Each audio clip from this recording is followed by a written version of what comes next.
Hello friends, चलिए आज की क्लास शुरू करते हैं।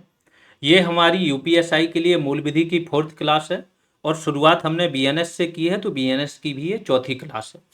लास्ट क्लास में हमने जो बीएनएस की धाराएं हैं आपकी, वो शुरुआत से अगर देखो क्लास 1 से लेके लास्ट क्लास तक, तो धारा 1 से लेकर के हमने धारा 73 तक कंप्लीट कर ली थी। आज की क्लास में हम धारा 74 से लेकर 99 तक जितने भी क्लॉजेज हैं वो सारे देखेंगे, जितने इंपॉर्टेंट क्लॉजेज हैं। ठीक, अब 73 तक आपका क्या क्या आ गया था ये आप लोगों को पता होना चाहिए। शुरुआती अध्याय में संक्षिप्त नाम विस्तार वगैरह आ गया था। सेकंड अध्याय में दंड आ गए थे, कितने प्रकार के दंड हैं क्या है। थर्ड अध्याय में जो है अपवाद आ गए थे, है ना, कि क्या क्या काम करोगे तो वो नहीं माना जाएगा कि अपराध है, किन परिस्थितियों में। फोर्थ अध्याय में आपका जो है वो दुष्प्रेरण वगैरह आ गया था। पांचवा अध्याय ये चल रहा है। पांचवें अध्याय की कुछ धाराएं, यानी धारा 63 किससे संबंधित थी, रेप से संबंधित। 63 से लेके 73 तक आप पढ़ चुके थे लास्ट क्लास में। और ये 63 से जो पांचवा अध्याय शुरू हुआ था, ये क्या था, महिला एवं शिशुओं के खिलाफ जो भी अपराध हैं उनका वर्णन है। एक माइंड मैप बना लीजिए कि कोई भी धारा अगर यहाँ पर आ रही है तो उस धारा में क्या है कि शुरुआत में अपराध की परिभाषा दी जाती है कि अगर ये काम करोगे तो कौन सा अपराध गठित हुआ। अगला जो उसके जस्ट अगली धाराएं होती हैं उसमें उसी अपराध के लिए दंड का प्रावधान होता है। कुछ धाराएं ऐसी भी मिलेंगी जिसमें उसी सेम धारा में अपराध और आगे चल के उसी में ही दंड का प्रावधान है। तो ये माइंड मैप बना लो कि अगर कोई आपसे धारा पूछी गई कि ये धारा किससे संबंधित है, तो आपको अपराध की धारा पता है, तो आगे आपको पता होना चाहिए कि अगली धारा ही उसकी उसके लिए दंड का प्रावधान करेगी। ठीक है, तो अभी अध्याय 5 चल रहा है। अध्याय 5 की धारा 74 से लेके 99 तक आज के अध्याय में हम देख लेंगे। जो भी अभ्यर्थी नए हैं, जिन्होंने पहली क्लास फर्स्ट क्लास जो आई थी यूपीएसआई के लिए और सेकंड, अगर ये दो क्लास नहीं देखी, आपको ये धाराएं बहुत कठिन लगेंगी याद करना। और जिसने शुरुआत की ये दो क्लास बहुत अच्छे से समझ ली, देख ली, ये सब धाराएं बहुत उसको आसान लगने लगेंगी, तुरंत याद होती चली जाएंगी। तो जो भी नए हैं, यूपीएसआई की एक प्लेलिस्ट बना दी गई इसी चैनल पर, 3 क्लासेज जब तक आ चुकी हैं वहां पर पड़ी हुई हैं। ठीक, अब देख लेते हैं हम धारा 74। 74 क्या है कि अगर किसी महिला की लज्जा भंग करने के आशय से उस पर कोई हमला करता है या बल प्रयोग करता है और इसके कारण उसकी लज्जा भंग होती है, तो उस व्यक्ति को कितने कारावास की बात की गई। अगर ये जो दो दिया रहता है ना लिमिट, तो ये है कम से कम 1 वर्ष का होगा, अधिकतम 5 वर्ष तक कारावास होगा, सादा या कठिन दोनों हो सकता है, प्लस जुर्माना। देखो ये जो वर्तमान में गवर्नमेंट है, खासतौर से हम होम मिनिस्ट्री की बात करते हैं, होम मिनिस्टर है अमित शाह, इनका ही प्रभाव है पूरा ड्राफ्ट जो बना है। और ये क्या है, बनिया आदमी है। बनिया आदमी क्या होता है, पैसे की ताकत जानता है। पहले आईपीसी में क्या था कि कारावास कारावास दंड दिया, यहाँ पर ये पैसे की ताकत जान रहे हैं, तो अधिकांश जितने भी जुर्म होंगे ना, उसमें साथ में जुर्माना प्लस में कर दिया है कि कारावास तो हो गई होगा, जुर्माना भी लगाया जाएगा। पहले जो होता था उसमें विकल्प में रहता था, या तो कारावास दे दो या जुर्माना दे दो। ठीक है, तो इस बार अब आप देखोगे कि जुर्माना अधिकांश जितने भी अपराध हैं साथ में रहेगा। आगे चल के जब आप देखोगे ना, अगला अध्याय 6, अध्याय 6 है आपका मानव शरीर के विरुद्ध जो जो अपराध होते हैं। तो धारा 100 से शुरू हो जाता है। धारा 100 क्या है आपकी, आपराधिक मानव वध, और 101 है हत्या। दोनों में अंतर है, जब आप अगली क्लास देखोगे तब समझ में आएगा कि इनमें अंतर क्या है। तो इसमें क्या है कि जो अध्याय आपका 6 है, कई सारे अपराध ऐसे हैं जिसमें जुर्माना बहुत हैवी लगाया है। जैसे संगठित अपराध, अगर संगठित अपराध कोई व्यक्ति कर रहा है, 10 लाख तक का जुर्माना है। जो केवल उस गिरोह का सदस्य, उस पर जुर्माना है 5 से 10 लाख का। तो ऐसे करके जुर्माना को इस बार दंड का मेन उपायों में शामिल किया गया। ठीक है, अब आते हैं धारा 75(1) पर। ये इसका टाइटल है, लैंगिक उत्पीड़न से संबंधित है। अगर कोई व्यक्ति लैंगिक उत्पीड़न कर रहा है तो किन किन केस में माना जाएगा कि ये व्यक्ति लैंगिक उत्पीड़न कर रहा है। तो सबसे पहले परिभाषा है, एक है शारीरिक स्पर्श कर रहा है किसी महिला को या उसे संबंध बनाने का प्रस्ताव दे रहा है। दूसरा है उसकी स्वीकृति के बिना कोई मांग कर रहा है, अनुरोध कर रहा है बार बार। अश्लील साहित्य दिखा रहा है महिला को, प्रयास कर रहा है दिखाने का, या उस महिला पर अश्लील टिप्पणियां कर रहा है। तो इन 3 केसेस में जो शुरुआती हैं टिप्पणी को छोड़कर, 3 केसेस में 3 वर्ष के कठोर कारावास का प्रावधान है।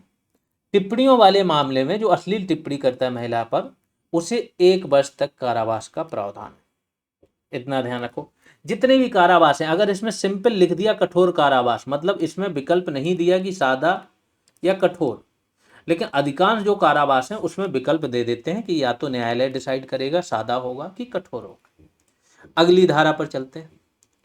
धारा 77, किसी महिला को, कोई महिला है जो अपना प्राइवेट वर्क कर रही है, निजी कार्य कर रही है, और उसे ऐसा लगता है कि उसके साथ प्राइवेसी है, कोई उसे नहीं देख रहा है, जिस जगह पर वो ये सब काम कर रही है वो वहां पर उसकी पूरी प्राइवेसी है, ठीक है। और इसके बाद कोई व्यक्ति उसको देखता है, छिपके देखता है, घूरता है, ठीक है। साथ में वो घूरने वाला जो है, उसके कहने पर अगर कोई अदर पर्सन उस महिला का चित्र खींचता है और वीडियो भी बना लेता है, उसे प्रसारित करता है, तो इस केस में इस धारा का नाम क्या है? दृश्य रतिकता, ठीक है, ये इसका टाइटल है। इस केस में क्या होगा? उस व्यक्ति को 1 से 3 वर्ष तक का कारावास, सादा या कठोर हो सकता है, जुर्माना। आप लोगों को बेसिकली याद क्या करना है धाराओं में, ध्यान रखो। सबसे पहले धारा नंबर तो याद ही होना चाहिए। धारा नंबर अगर सभी का याद नहीं भी है तो आपको क्या है, मेन हर अध्याय की शुरुआती 2 धाराएं एग्जैक्ट याद हों, हर अध्याय की शुरुआत की 2 धाराएं। फिर इसके बाद बीच बीच की जो मेन धाराएं हैं ना, वो याद होनी चाहिए। फिर आप बीच में तो फिल्टर भी कर लोगे कि आपको पता होगा कि यहाँ इस अपराध की बात हो रही, तो अगला अपराध भी इसी से ही संबंधित होगा, आसपास का होगा, ठीक है। तो एक तो धारा नंबर, दूसरा उसका टाइटल, 2 चीजें याद रखनी। तीसरा, कारावास अगर जो होता है, संगीन जितने अपराध हैं उसमें कारावास आपको पता होना चाहिए, वो भी पूछा जा सकता है। चौथा जो सबसे इंपॉर्टेंट है वो है परिभाषा उस अपराध की, कि ये जरूरी नहीं है कि आपसे पूछा जाए कि धारा कौन सी है, ये आपसे पूछ लेगा कि अगर ये काम हो रहा है तो इसको कौन सा अपराध बोलेंगे, या कोई अपराध है, जैसे अभी बोल दिया कि लैंगिक उत्पीड़न कब माना जाएगा, सारे दे दिए, तो आपको पता होना चाहिए कि परिभाषाओं में क्या क्या शामिल है। आगे चलते हैं। धारा 78(1), किसी महिला का अगर कोई व्यक्ति पीछा करता है, या तो वो पर्सनली जाके पीछा कर रहा है व्यक्तिगत रूप से, या फिर वो इंटरनेट के डिजिटल माध्यमों का उपयोग करके पीछा कर रहा है, ईमेल से, सोशल मीडिया से, मैसेज से, किसी भी माध्यम से, तो उसको 3 वर्ष तक का कारावास प्लस जुर्माना होगा। फिर अगली जो धाराएं हैं उनका जो सब टाइटल है वो है विवाह से संबंधित अपराध, ठीक है। तो अभी तक था महिला के विरुद्ध अपराध जो हो रहे थे, अब विवाह से संबंधित अपराध तो हैं तो महिला के ही विरुद्ध। धारा 80(1) सबसे इंपॉर्टेंट धारा है, दहेज मृत्यु। तो कब माना जाएगा कि किसी महिला की दहेज मृत्यु हुई है? अभी हाल ही में एक केस आया है नोएडा वाला, बहुत ज़्यादा हाईलाइटेड है। महिला को आग लगा दी गई थी गिर के सीढ़ियों से, और फिर मतलब बड़ा बीभत्स था वो, चल रहा है। उसके घर भर को फिर गिरफ्तार किया गया, उसके सास ससुर वगैरह को, उसके पति को, है ना। तो ये चीज़ बहुत ज़्यादा हमारे एक समाज पर कलंक टाइप का है, दहेज वाला जो सीन है। ख़ास तौर से दहेज के चक्कर में किसी महिला की जान ले लेना, आग लगा देना, उसको चोटिल करना, तो उसी से संबंधित है कि कब माना जाएगा कि ये दहेज मृत्यु हुई है। किसी महिला की मृत्यु दाह से यानी आग लगने से या शारीरिक क्षति द्वारा होती है तो उसे सिंपल माना जाएगा ये दहेज हत्या है। दूसरा, विवाह के 7 वर्ष के अंदर, अगर इन केस में नहीं होती है, ठीक है, विवाह के 7 वर्ष के अंदर अगर असामान्य परिस्थितियों में उसकी मृत्यु हो जाती है, परिस्थितियां नेचुरल नहीं है, ठीक है, तो और उसके पहले ये साबित हो जाता है कि उसके कुछ समय पहले उसके पति ने या उसके नातेदार ने उस महिला के साथ क्रूरता की थी, दहेज को लेकर मारपीट की थी और क्रूरता की थी, तो इसे भी दहेज मृत्यु माना जाएगा। ठीक, ये हो गई परिभाषा। धारा याद रखो, धारा 80(1). 82 में दंड का प्रावधान कर दिया कि ऐसे जो भी दहेज मृत्यु वाले मामले हैं, 7 वर्ष की सजा, 7 वर्ष से लेकर के आजीवन कारावास, कम से कम 7 वर्ष और अधिकतम आजीवन कारावास। इसमें जुर्माने की बात नहीं की गई है तो जुर्माना नहीं रखना। प्लस ध्यान रखो आजीवन कारावास में जब ये ना लिखा हो शेष प्राकृतिक जीवन तो इसे माना जाएगा 20 वर्ष। अगले उसमें चलते हैं, धारा 83। 83 से पहले एक धारा 82 है, इसे याद कर लो। धारा 82 क्या है कि किसी महिला या किसी पुरुष का विवाह हो चुका है और उसका विवाह में तलाक नहीं हुआ, जीवित हैं, उसके जो पति पत्नी हैं वो जीवित हैं और उनका तलाक भी नहीं हुआ, और ऐसी परिस्थिति में रहते हुए दोबारा विवाह करना, तो उसको 7 वर्ष की सजा का प्रावधान है, चाहे वो महिला हो चाहे वो पुरुष हो। ये ध्यान रखना, ये कर दिया इन्होंने प्रावधान धारा 82 में, इसको नोट कर लेना अलग से। चाहे वो महिला हो चाहे पुरुष हो, विवाहित होते हुए दोबारा विवाह करना। हाँ, मुस्लिमों पर ये लागू नहीं होता है क्योंकि मुस्लिम पर्सनल लॉ अलग है, इसलिए यूसीसी की बात हो रही है कि यूनिफॉर्म सिविल कोड लाया जाए।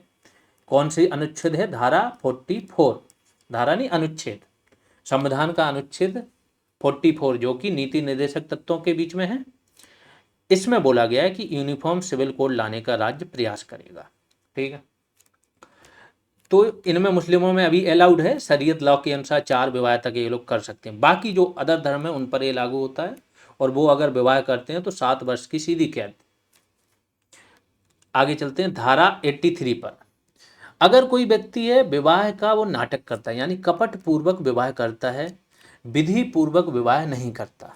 विधि क्या होता है? या तो जो हमारे संस्कार हैं, जो रीति रिवाज या नियम है उसके अनुसार विवाह कर ले, या फिर कोर्ट मैरिज करे, 2 ही है।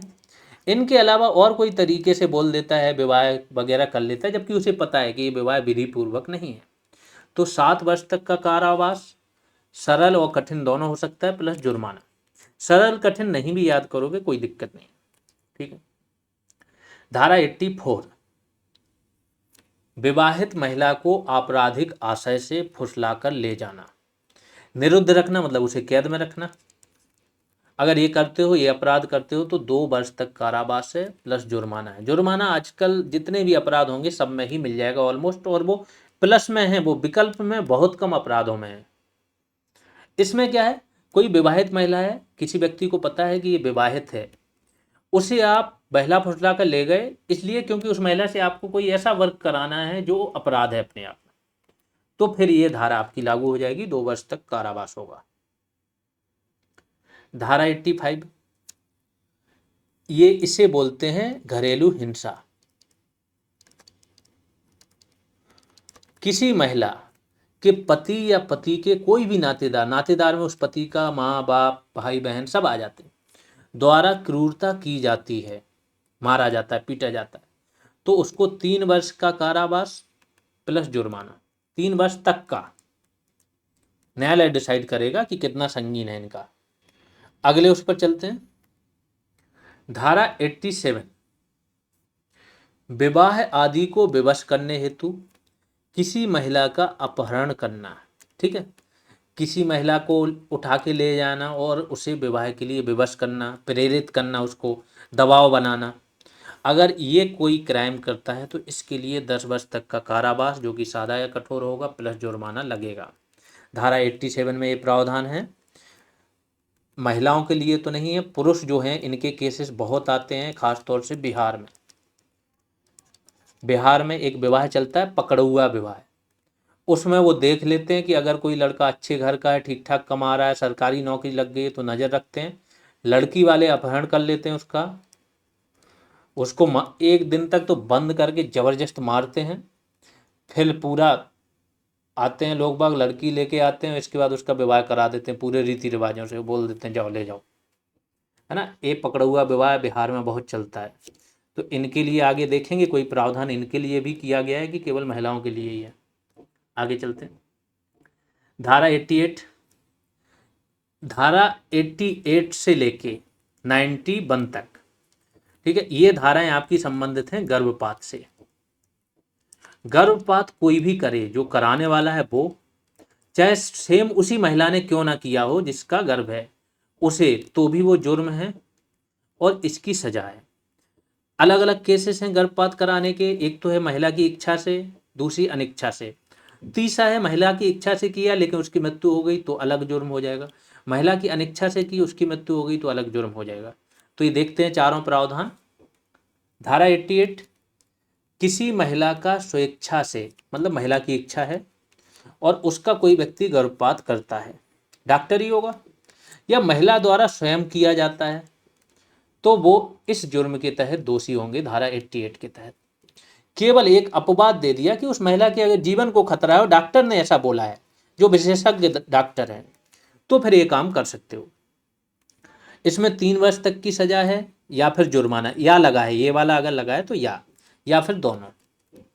धारा 89, पिछले वाले में महिला की सहमति थी या महिला खुद कर रही थी, यहाँ पर महिला की सहमति नहीं है, तो उसकी सहमति के बिना अगर गर्भपात कारित किया जाता है तो देखिए कितना बढ़ गया जुर्म। यहाँ 3 वर्ष तक की सजा थी या फिर जुर्माना देके ही छोड़ा जाता था, यहाँ पर 10 वर्ष से लेकर के आजीवन कारावास तक की सजा होगी, साथ में जुर्माना होगा। अगला चलते हैं, धारा 91, किसी गर्भवती महिला का स्वेच्छा से, मतलब महिला की इच्छा है, गर्भपात कराया, किया जिसने भी किया, इसके बाद उस महिला की अगर मृत्यु हो जाती है, चांस रहते हैं, तो फिर उस व्यक्ति को 10 वर्ष तक की सजा होगी। मतलब यहाँ पर महिला की इच्छा थी इसीलिए कम है सजा।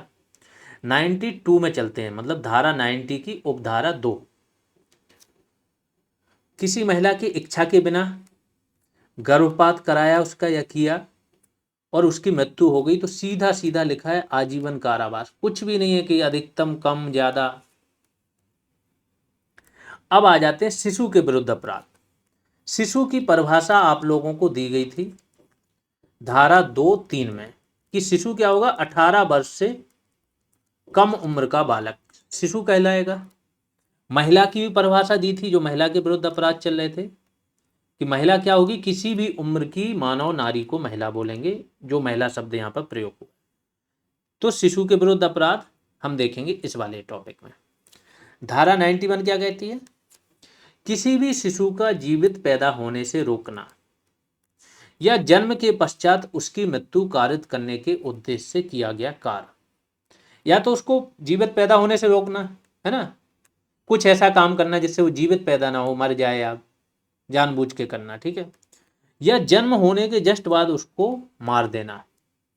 केवल कुछ केसेस छोड़ दो जिसमें महिला का जीवन बचाना है, मतलब डॉक्टर ने ऐसा बोला है कि ये जरूरी हो गया था, उसके अलावा अगर ऐसा होता है तो 10 वर्ष तक की सजा होगी या फिर जुर्माना होगा या दोनों होंगे। धारा 91। धारा 92 और संगीन है, यह जानते हुए कि जो भी कार्य कर रहा है, जो भी व्यक्ति वो कार्य कर रहा है, उस कार्य से गर्भवती महिला की मृत्यु हो सकती है, फिर भी वो कार्य करना, और उस कार्य से क्या हो, या तो महिला की मृत्यु हो जाए या फिर महिला बच जाए, उसका जो शिशु है, जो जिसका जन्म नहीं हुआ, उसकी मृत्यु हो जाए, तो इस केस को बोला जाएगा ये मानव वध है। और मानव वध के लिए जो आगे सजा है धारा 100 में है, मानव वध का जिक्र अगली क्लास में पढ़ोगे, फिर वो यहाँ पर दी जाएगी, वो 10 वर्ष तक की सजा होगी, साथ में जुर्माना होगा। धारा 93 चलते हैं। अब यहाँ पर शिशु की इन्होंने परिभाषा में एज अलग से एक्स्ट्रा दे दी कि 12 वर्ष से कम आयु का अगर शिशु हो, ये उन लोगों के लिए जो माता पिता, आपने देखे ना, माता पिता क्या करते हैं, लड़की हुई तो उसको फेंकाए, कूड़े के ढेर पर फेंकाए, डस्टबिन में फेंकाए, छोड़ आए कहीं पर, उनके लिए है ये कि अगर 12 वर्ष से कम आयु के शिशु को माता पिता होते हुए परित्याग, उसका त्याग करने के उद्देश्य से फेंक देना, छोड़ देना उसको। धारा 39 कि एफ में भी है कि बालकों के परित्याग को रोकता है डीपीएसपी में। जब पॉलिटी पढ़ाएंगे, पॉलिटी तो ऐसी पढ़ा देंगे आप लोगों को कि एक एक कोना उसका ऐसा हो जाएगा ना कि यूपीएससी भी परीक्षा लेगी तो पॉलिटी गलत नहीं होगी। तो बालिकाओं के परित्याग को रोकने के लिए डीपीएसपी में भी उसी को ही यहाँ लागू किया गया कि उसको फेंक देना या छोड़ देना। तो इससे क्या होगा, 7 वर्ष तक की सजा या जुर्माना या दोनों होंगे। आगे चलते हैं। हाँ, ये यूपी सब इंस्पेक्टर बैच की जानकारी है। अगर आप चाहते हो कि आपकी तैयारी यहाँ से एक ही जगह आके आपको कुछ और ना सोचना पड़े, सारी चीज़ें मिल जाएं, आसान भाषा में मिल जाए, एक अल्ट्रा लेवल पर तैयारी हो जाए, तो आप ये बैच ज्वाइन कर सकते हो। जीएस रेवोल्यूशन आपको सर्च करना है प्ले स्टोर पर, एप्लीकेशन डाउनलोड कर लेना वहाँ से। एप्लीकेशन के अंदर या तो ऊपर ही जैसी स्लाइड डाउन करोगे यूपी सब इंस्पेक्टर का बैच दिख जाएगा। अगर नहीं दिखता है तो नीचे एक ऑप्शन आता है स्टोर का या ऑल कोर्सेज का, उस पर क्लिक करोगे कोर्स दिख जाएगा, वहीं से बाय नाउ करके परचेज कर लेना। ऐप पर ही कोर्स ओपन हो जाएगा। कोई प्रॉब्लम आ रही है तो इस नंबर पर आप कांटेक्ट कर सकते हो। बैच परचेज करने के बाद टेलीग्राम नंबर पर स्लिप भेज देना, तो टेलीग्राम ग्रुप में भी जोड़ दिया जाएगा। आगे चलते हैं।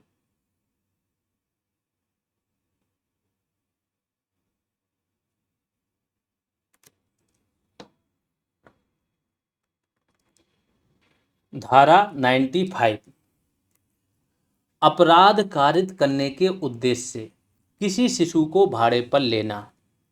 और जब भाड़े पर लोगे तो आप क्या कराओगे, उसको नियोजित करोगे, काम में लगाओगे, नौकरी पे लगाओगे, ठीक है, काम कराओगे, या तो बिना पैसे के काम कराओगे, होटलों में देखोगे, ढाबे में देखोगे, ऐसे बहुत सारे बच्चे काम करते हैं। तो इसको रोकने के लिए क्या बनाई गई, धारा 95। अगर संविधान में चले जाओ तो अनुच्छेद 23 है। क्या है, बलात् श्रम, मानव दुर्व्यापार। मानव दुर्व्यापार का मतलब ही होता है ह्यूमन ट्रैफिकिंग, ठीक। तो ये जितने भी अब आगे के अनुच्छेद हैं ना, मानव दुर्व्यापार से रिलेटेड हैं। और अनुच्छेद 23 ऐसा है जिस पर कानून बनाने का अधिकार केवल केंद्र को है, 17 और 23, ठीक। इस पर 17 क्या हो गया आपका, जो अनटचेबिलिटी है, अपस्यता से संबंधित हो गया। और 23 ये मानव दुर्व्यापार, बलात्संग वगैरह इससे संबंधित जो भी अपराध होते हैं उस पर केंद्र ही कानून बना सकता है। तो उसका ही यहाँ पर इन्होंने क्या कर दिया कि अपराध कारित करने के उद्देश्य से शिशु को भाड़े पर लेना या नियोजित करना या नियुक्त करना, 3 वर्ष से लेकर 10 वर्ष तक की सजा प्लस जुर्माना। 98, अभी तक तो था कि केवल उससे काम कराना, नियुक्त करना। अगला थोड़ा सा जुर्म की जो संगीनता है बढ़ गई, वेश्यावृत्ति या उससे संबंधित, उसी से संबंधित प्रयोजन के लिए शिशु को बेचना। ये बेचने वाले के लिए और 99 खरीदने वाले के लिए, ठीक है। तो कोई व्यक्ति अगर बेच रहा है तो उसको 10 वर्ष तक की सजा प्लस जुर्माना होगा। 99 में क्या है, इसी प्रयोजन के लिए कोई शिशु को खरीद रहा है तो इनको ज़्यादा सजा है, क्योंकि ये जुर्म भी कराएंगे ना, इन्होंने उसको खरीद लिया, इसके बाद आगे भी तो जुर्म कराएंगे उससे। तो 7 वर्ष से लेकर 14 वर्ष तक सजा है। इसमें भी थोड़ा सा स्पष्टीकरण दिया कि सपोज करो कि कोई वेश्यालय है, वहां पर कोई शिशु को खरीद कर ले गया। अब वो तो ऐसे, अगर वो जब तक ये ना वो साबित कर दें कि इसको हम लेके आए हैं और हम क्या काम कराने के लिए लेके आए थे, साफ सफाई कराने के लिए या कुछ और काम, तो ठीक है अगर वो साबित हुआ। अन्यथा यही माना जाएगा कि उसको आप लेके आए थे वेश्यावृत्ति कराने के प्रयोजन से, ठीक।